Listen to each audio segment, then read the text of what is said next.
Each year in the United States, thousands of major crimes go unsolved. When the case has gone cold and police have nowhere to turn, they seek assistance from the public. This is a program dedicated to solving these cases.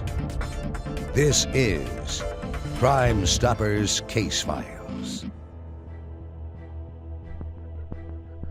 Good evening, and thank you for joining us for another Northeast Ohio edition of Crime Stoppers Case Files. I'm Bob Frantz. There are over 1,400 Crime Stoppers organizations operating around the world. These organizations empower citizens like you to become directly and anonymously involved in fighting crime in our communities.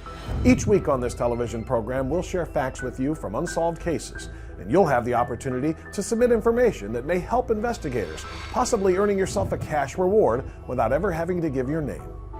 Let's get to work. On December 5th, 2010, police responded to a call of shots fired near East 131st and Brackland Avenue. When they arrived, the streets were clear. But early the next morning, a resident made a terrible discovery. 38-year-old father of 6, Lonzelle Booker, was lying in her backyard, dead from gunshot wounds. Here's the story. Lonzelle was born October 24th, 1972. Growing up, Lonzelle was a person of very few words, but of real deep thoughts. Lonzelle was the first grandchild. He was my first nephew, and he was very special to me as he was growing up. When you saw me, you saw him. Very smart, had a lot of talents.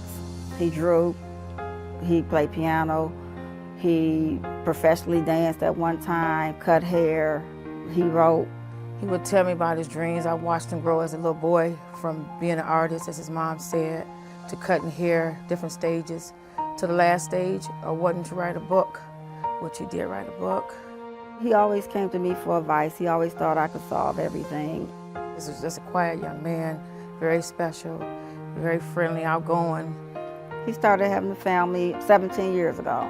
He has 6 children in all, 3 girls and 3 boys.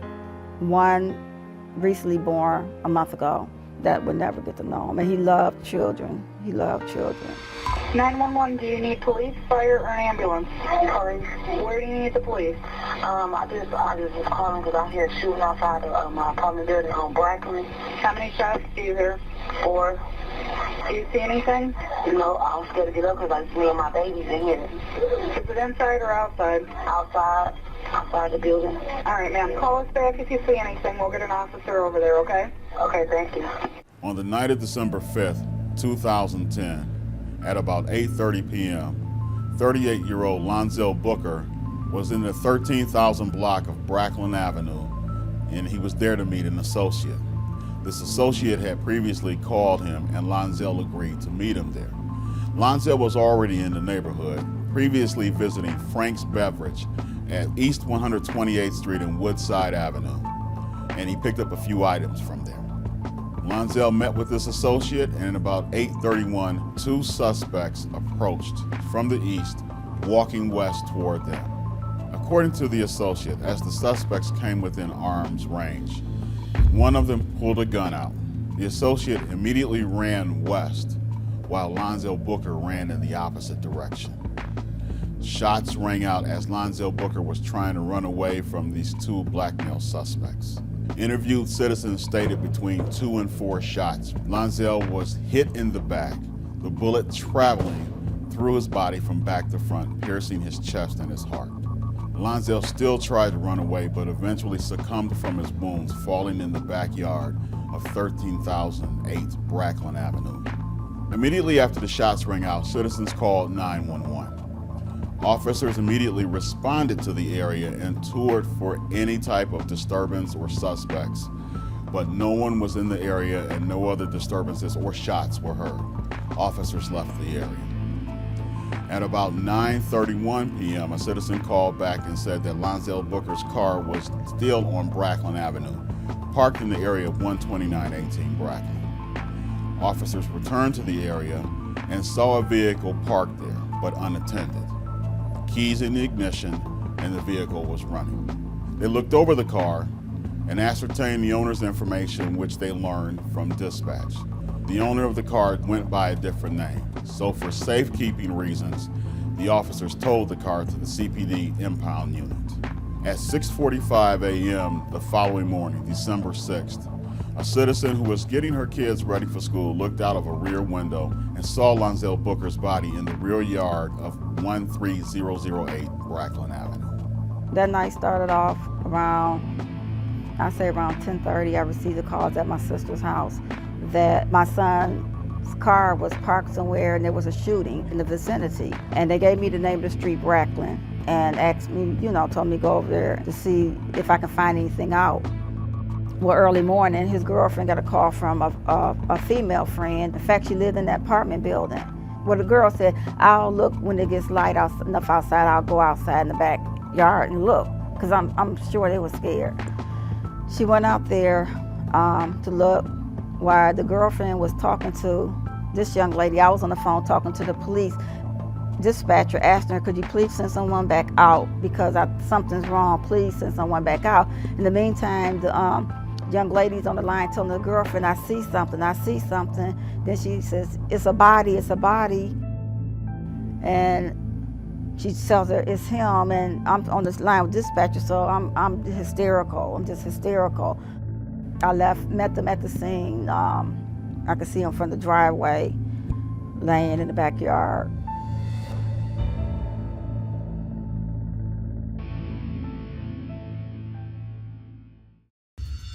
Crime Stoppers is an international organization dedicated to bringing resolution to unsolved crimes. Members of the public work with police to make the world a safer place.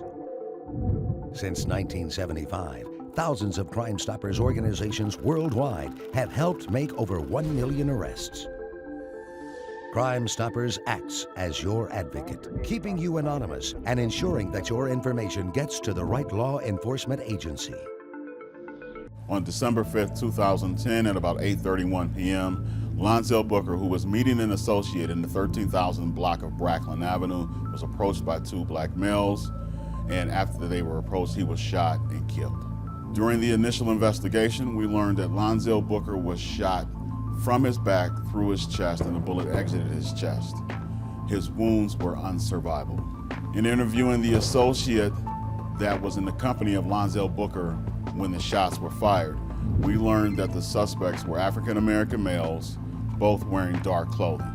Both suspects were light to medium complexion, and the one who had the gun was either skinny or slim in stature.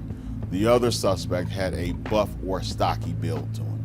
The associate also stated that when the gunman pulled his gun, he ran in a westerly direction and Lonzelle ran in another direction, probably east or southeast. Also, during the initial investigation, we learned that there were two vehicles in the area at the time of the incident. One vehicle was described as either a gray or white Ford Taurus or a Lexus ES300. The second vehicle was mentioned to be a small red car, parked on East 131st Street, just south of Bracklin Avenue. For me, it's devastating. I mean, my heart's broken. I've cried every day since the day that's happened. This has affected family very, very deeply. From my sister, I watch her pain. He has 6 children, which he have a newborn.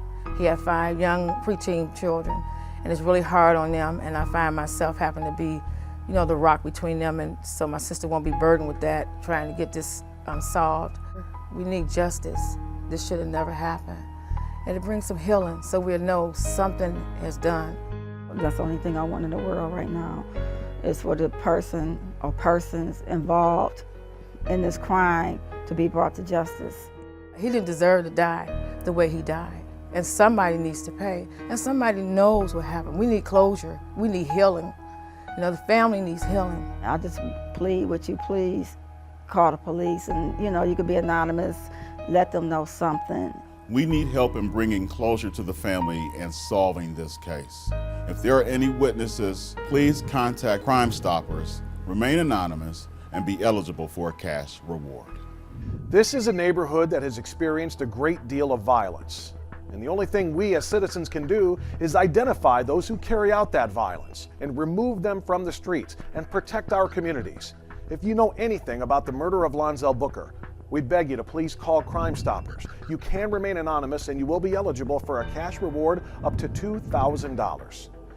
We'll be right back with more when we return to Crime Stoppers Case Files.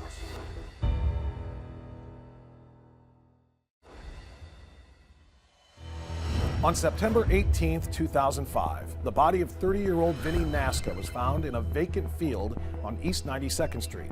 Police have been working for over 5 years to piece together the final days and hours of Vinny's life and trying to find out who killed him. Here's the story. Vince was so infectious. He was such a happy person. He was nice looking. He was just full of life. You always knew he was around because you could hear his laugh a mile away. He loved his family. He always was kind, considerate. He loved sports. We always would go to baseball card shows and fishing, camping. Vince was always like the class clown. He was just a comedian. Everybody loved him. He was such a people person, you know. Everyone loved him. Good older brother. He loved life. It was a joy to be around Vince. A great memory I have. Probably the last time we went fishing, I was helping him and his buddy.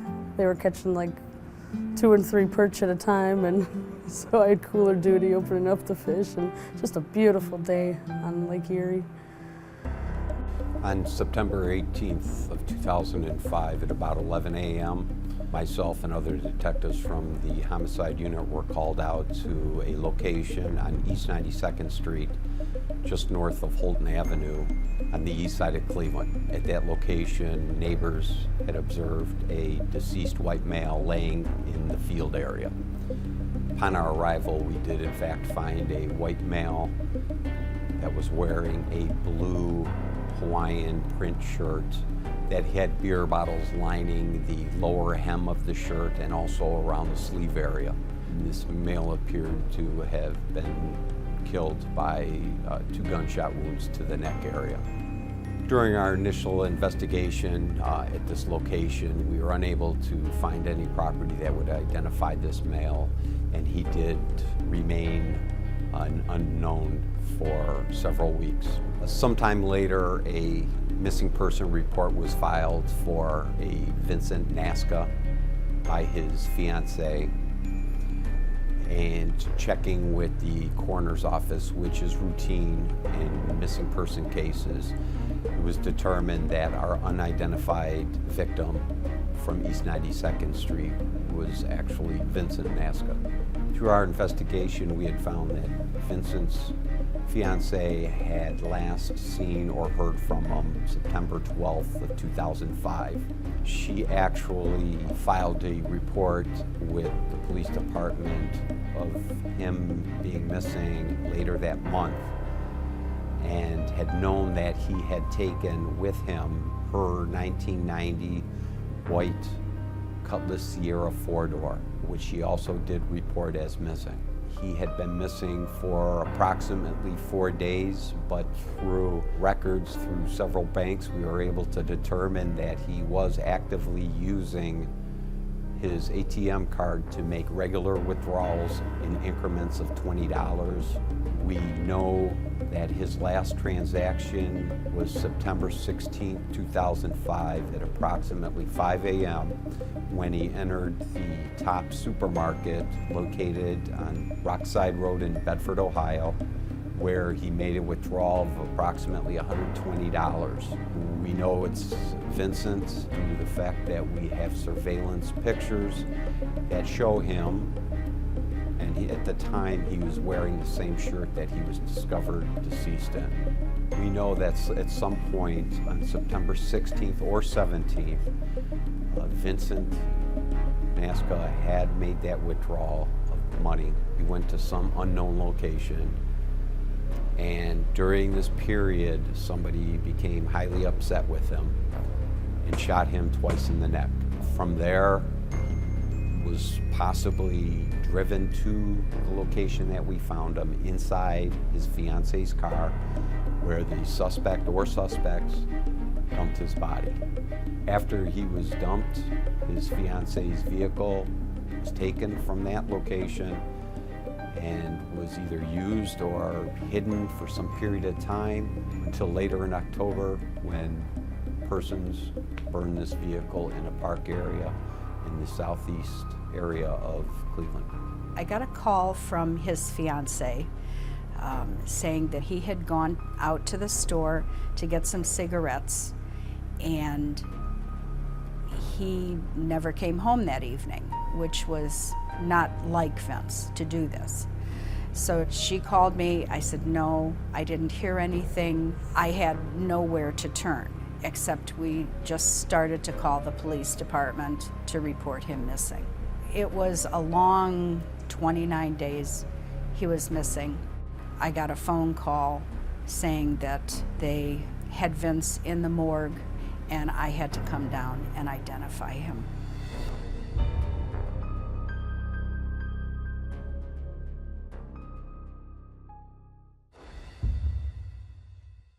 On September 18, 2005, at about 11 a.m., Vincent Nasca was found murdered from 2 gunshot wounds to the neck in the area of East 92nd Street, just north of Holton Avenue on the east side of Cleveland. The vehicle that he was last known to be using was not discovered until around October 28th in the southeast area of Cleveland. He had been missing for approximately 4 days, but through records through several banks, we were able to determine that he was actively using his ATM card to make regular withdrawals. We know that his last transaction was September 16, 2005 at approximately 5 a.m. when he entered the Top supermarket located on Rockside Road in Bedford, Ohio, where he made a withdrawal of approximately $120. What's intriguing with the last known ATM withdrawal in Bedford is that the distance from the Collinwood neighborhood, and through his fiancée, he was not known to have any friends, family, or associates in that area. There's not one day that goes by that I don't cry. My family, everybody, my sister, my brother-in-law, he has tons of cousins. They all just miss him. It's taken a toll. It's taken a toll on all of us. If the case was solved, it definitely make my mom and the whole family to feel better, just to bring justice, just to bring an end. I want justice for my son. And I don't know what I can do to get justice for him other than have his murderer or murderers found and brought to justice. And I just hope that somebody out there can help us. I wouldn't want any other parent to ever feel this way, ever. Anybody that may have information, no matter how small it may be, please contact myself, Detective Sandoval, at all Crime Stoppers, and remain anonymous. Somebody out there thinks they got away with murder. It's up to us to make sure they don't. If you know anything about Vinny Nasca's final days before his death, especially what he was doing in Bedford, police would appreciate that information. Any clue, no matter how small, might be the one that breaks this case open. If you know anything that can help detectives, call Crime Stoppers today. Thank you for joining us for another edition of Crime Stoppers Case Files, where you are empowered to help clean up the streets. Remember, our towns and our neighborhoods are a direct reflection of what we allow them to be. So let's all do our part to make them safe. We'll see you next time for another edition of Crime Stoppers Case Files.